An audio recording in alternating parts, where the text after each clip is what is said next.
हमें इस इंडस्ट्री में आगे बढ़ने से पहले इस इंडस्ट्री की एक्सपर्ट ओपिनियन को मान करके और अपनी टीम को इस चीज को सिखाना चाहिए कि यहां पर जब आप आओगे तो आपको 4 फेज से गुजरना पड़ेगा।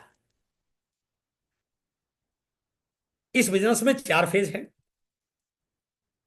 पहला है स्टार्टअप फेज, दूसरा है स्ट्रगल फेज, तीसरा है ग्रोथ फेज और चौथा है मल्टीप्लाई फेज। इस इंडस्ट्री की जितनी भी फैसिलिटीज आपको दिखाई देती हैं, लोगों के पास गाड़ियां हैं, बंगले हैं, बड़े बड़े नाम हैं, बड़ा बड़ा टर्नओवर है, लाखों की इनकम है, लाइफस्टाइल है, टाइम फ्रीडम है, फाइनेंशियल फ्रीडम है, वो सारी की सारी चीजें एक व्यक्ति को तब मिलती हैं जब वो अपने बिजनेस को इस मल्टीप्लाई फेज में फेज 4 में ले जाता है। इस फेज 4 में ले जाए बगैर वो सारी चीजें मिलने वाली नहीं है। एक बच्चे ने +2 की और वो एमबीबीएस कॉलेज में एडमिशन हो गया, तो वो 1 साल पढ़ के डॉक्टर थोड़ी बनेगा सर। उसको पूरी 5 साल पढ़ाई करनी पड़ेगी। जब तक वो 5th ईयर का एग्जाम क्वालिफाई नहीं करेगा तब तक वो डॉक्टर बनने वाला नहीं है।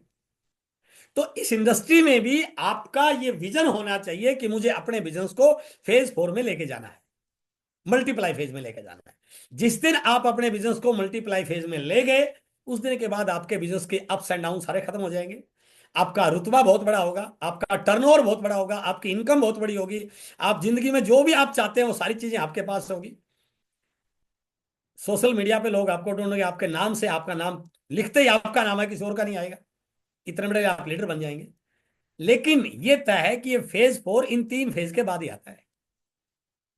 तो हमारा सबसे पहले फोकस क्या है? आज हमें क्या सीखना है कि मुझे मेरे बिजनेस को मल्टीप्लाई फेज में लेके जाना है। कोई जरूरी नहीं कि आज आपका बिजनेस मल्टीप्लाई फेज में हो, नो, अभी नहीं होगा, कोई बात नहीं है। बट फोकस ये है, आज हो सकता है आप स्टार्टअप फेज में हो, आज हो सकता है आप स्ट्रगल फेज में हो, आज हो सकता है आप ग्रोथ फेज में हो, या हो सकता है कुछ साथी होंगे जो आप आज करोड़ों का बिजनेस है वो मल्टीप्लाई फेज में हो। जब एक व्यक्ति ज्वाइन करता है, हम किसी को प्लान दिखाते हैं, मीटिंग में लेके जाते हैं, काउंसलिंग, कोई होम मीटिंग करते हैं, कोई ओपन प्लान ऑफ प्रोग्राम, तो जो हमारे प्रोस्पेक्ट वहां पर आए हुए थे उनमें से कुछ लोग ज्वाइन कर जाते हैं। कितने लोग ज्वाइन करते हैं? क्या वो सारे बिजनेस को स्टार्ट कर लेते हैं? नो। तो स्टार्टअप फेज में केवल और केवल वो लोग आते हैं जो इस बिजनेस को करने की शुरुआत कर देते हैं। राइट? उन्होंने किसी मीटिंग में आके डिसीजन लिया कि यार लोग बड़ा पैसा कमा रहे हैं। किसी मीटिंग में आके डिसीजन लिया, इनका तो बड़ा सामान होता है, बड़ी तालियां बजती हैं, या तो डांस डीजे होता है, या तो मस्तियां, या तो हेल्थ ठीक होती है। तो उसने उन चीजों से प्रभावित होकर के और बोला सर मैं करना चाहता हूं, बताइए मुझे क्या करना है। आपने बताया पहले लिस्ट बनाइए, प्रोडक्ट को यूज कीजिए, प्लान दिखाना सीखिए, हम होम मीटिंग करते हैं, जैसे कैसे आपने उसका काम स्टार्ट करवा दिया। 6 बेसिक्स को बताया, फोन कैसे करना है, टीम को कैसे मिलना है, मैं आपके साथ हेल्प करूंगा, आप शाम को जूम पे आ जाइए, उसका ऐप डाउनलोड कर दिया, उसने स्टार्टअप कर दिया। तो वो किस फेज में आ गया? स्टार्टअप फेज में। स्टार्टअप फेज के को वो आया इसलिए है क्योंकि उसने देखा है, आपकी इनकम को देखा, आपके लाइफस्टाइल को देखा, सेमिनार को देखा, इस इंडस्ट्री का विजन को देखा, वो एक्साइटेड होके आ गया। नई गाड़ी ली थी, गाड़ी लेके जोश में आ तो गया, लेकिन आगे रोड ही खराब था, तो उसको लगे यार ये तो गलत रोड पे आ गया मैं।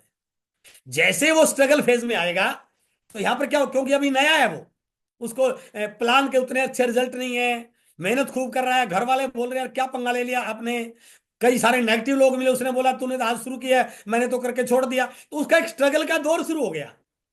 और यह बताया जाता है कि 70% लोग स्ट्रगल फेज से वापस उसी दुनिया में चले जाते हैं जिस दुनिया से आप उनको इस वंडरफुल दुनिया में लेके आए थे। कौन जाते हैं? वो जाते हैं जो स्ट्रगल फेज में परेशान हो जाते हैं। बट इस इंडस्ट्री की एक्सपर्ट की ओपिनियन ये बताती है, जितने भी आज इस इंडस्ट्री के दिग्गज लोग हैं वो वही लोग हैं जो स्ट्रगल फेज से गुजरे हैं। क्योंकि स्ट्रगल फेज किसी व्यक्ति को खत्म करने के लिए नहीं आता, स्ट्रगल फेज उस व्यक्ति में बहुत सारी स्किल डेवलप करने के लिए आता है। तो जिस व्यक्ति का विजन क्लियर होता है, जब वो स्ट्रगल फेज में लोगों को प्लान दिखाता है और लोग ज्वाइन नहीं करते, तो वो नेगेटिव नहीं होता। वो अपने अपलाइन से पूछता है सर मैंने यहाँ 4 लोगों को प्लान दिखाया लेकिन किसी ने ज्वाइन नहीं किया, तो सही प्लान दिखाने का तरीका क्या हो सकता है? वो अपने अंदर वो प्लान दिखाने की स्किल डेवलप करेगा।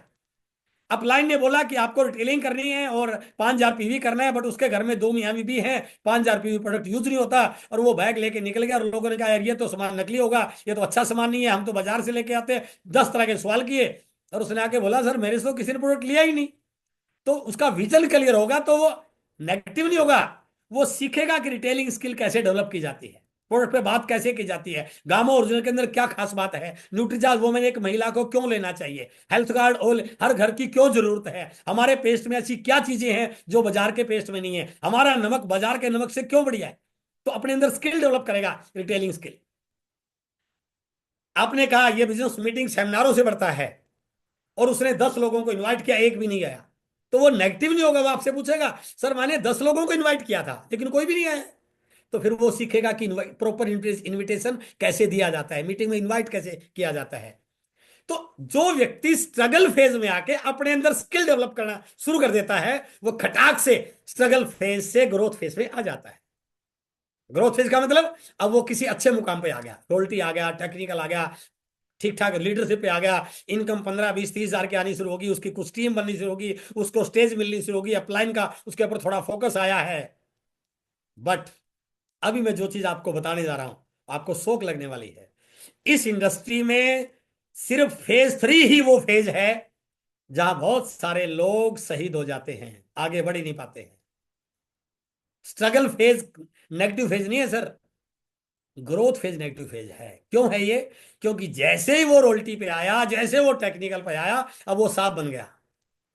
अब उसने एक्टिविटी कम कर दी, फील्ड में जाना कम, लोगों के फोन उठाने कम, 10 तरह की शर्तें लगानी शुरू कर दी, अपलाइन के पास काउंसलिंग लेना कम कर दिया। अब मान लो कि मुझे सब पता है, जबकि यहीं पर जाने के बाद उसको मल्टीप्लाई फेज में जाना था, जहां से उसकी जीवन में कुछ नई चेंज आता। बट उसने क्या किया? अपनी एक्टिविटी को कम कर दिया। तो मैं आपसे क्या कहना चाहता हूं, जैसे आप रोल्टी पे आए, टेक्निकल पे आए, अगले 1 से 2 साल पहले से ज्यादा एनर्जी के साथ, पहले से ज्यादा कमिटमेंट के साथ, पहले से ज्यादा फील्ड वर्क करते हुए, पहले से ज्यादा आपके एक्साइटमेंट के साथ आपको फील्ड में उतर जाना है। और यदि आप ऐसा कर पाए तो आप तुरंत ग्रोथ फेज से मल्टीप्लाई फेज में पहुंच जाएंगे। और जैसे मल्टीप्लाई फेज में पहुंचे, आपकी टीम के बहुत सारे नए अचीवर आपके साथ आपके जैसा बनने के लिए तैयार हो रहे होंगे। उसके बाद आपके जीवन में इस इंडस्ट्री के वो जो सारी चीजें आप चाह रहे हैं वो सारी आनी शुरू हो जाएंगी।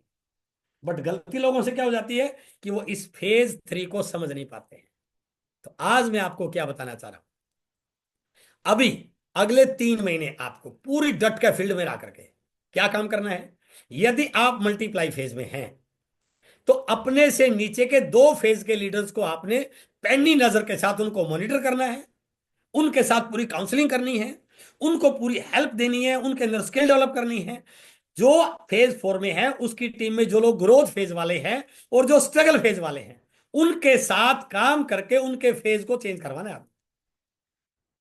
यदि आप फेज 3 में हैं तो आपके नीचे 2 फेज वाले होंगे, क्या? जो स्ट्रगल फेज में है, जो अभी वाइटल पे हैं, जो सीख रहे हैं, बिजनेस कभी बढ़ जाता है कभी घट जाता है, उनके साथ आपने पूरी काउंसलिंग करनी है, उनकी हेल्प करनी है, उनको आगे बढ़ाने के लिए काम करना है, उनका हाथ पकड़ना है। और जो आपकी टीम में अभी स्टार्टअप हो रहे हैं, उनको वो सारी चीजें बतानी है। आपको इस समय होना चाहिए, इस समय आपको सेमिनार में लोगों को कैसे लेके जाना है, होम मीटिंग पे ज्यादा फोकस करना है, रिटेलिंग आपको मैं आपको सिखाता हूं ताकि वो जल्दी से जल्दी वाइटल में कन्वर्ट हो जाए। और यदि आप अभी स्ट्रगल फेज में हैं कि आपका वाइटल आ चुका है बट बिजनेस ज्यादा बड़ा नहीं है, लेकिन आपके बुलाने से लोग भी कमा रहे हैं, बिजनेस में अप डाउन भी हैं, कोई बात नहीं है। आपने अपनी 2 लोगों पे जो अभी स्टार्ट हुए हैं उन पे फोकस करना है, और नए लोगों के साथ जितने भी ज्यादा ज्यादा नए लोगों को आप ज्वाइनिंग करवा के उनको स्टार्टअप फेज में ले आए।